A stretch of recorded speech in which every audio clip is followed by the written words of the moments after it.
दोस्तों इन्फोसी में खुश आमदीद। दोस्तों कुर्ब क़यामत की 10 बड़ी अलामात में से एक दज्जाल का ज़ाहिर होना भी है।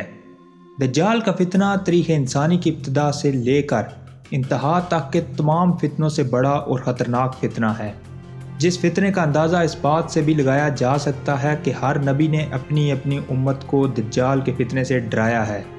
दज्जाल एक शख्स भी है और एक सिस्टम भी, और इस सिस्टम के तहत इसराइल में दज्जाल की आमद की तैयारियां मुकम्मल की जा रही हैं। खिलाफत उस्मानिया के टूटने से लेकर इसराइल के क़याम तक और इसराइल के क़याम से लेकर आज तक यहूदी अपने मसीहा की आमद का रास्ता हमवार करने की कोशिश कर रहे हैं। इस सिलसिले में इसराइल में एक ख़ास फ़ौजी दस्ता तैयार किया गया है जिसको काफिर ब्रिगेड के नाम से जाना जाता है। दोस्तों वीडियो में आगे बढ़ने से पहले आप दोस्तों से गुजारिश है कि वीडियो को लाइक और चैनल को सब्सक्राइब करना ना भूलें और साथ ही लगे बेल आइकन के बटन को भी दबा दीजिए ताकि हमारी हर आने वाली वीडियो आपको सबसे पहले मिले।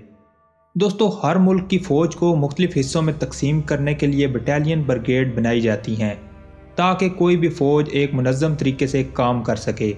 माजी में जब इसराइल ने फ़लस्तीन में कब्ज़ा किया तो फ़लस्तीन में जिस जुल्म का आगाज़ किया गया, आज भी सरज़मीन फ़लस्तीन इस जुल्म की गवाही देती है, जिसमें लातदाद मुस्लिम मुजाहिदीन का खून शामिल है।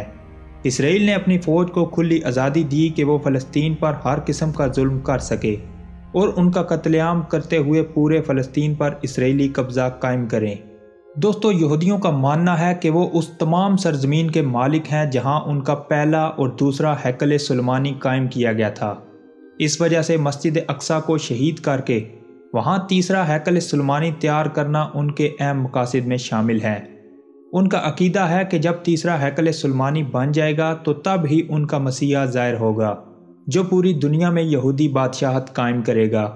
इस्लामी अकायद के मुताबिक यहूदियों का मसीहा दर हकीकत दज्जाल ही होगा और हदीस मुबारक में हमें दज्जाल के बारे में कई निशानियां बताई गई हैं।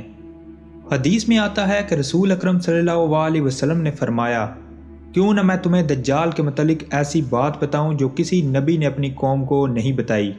वो काना होगा और जन्नत और जहन्नम जैसी चीज़ लाएगा, पास जिसे वो जन्नत कहेगा वो दरअसल जहन्नम होगी, और मैं तुम्हें इस फितने से उसी तरह डराता हूँ जैसे नूह अलैहिस्सलाम ने अपनी कौम को डराया था।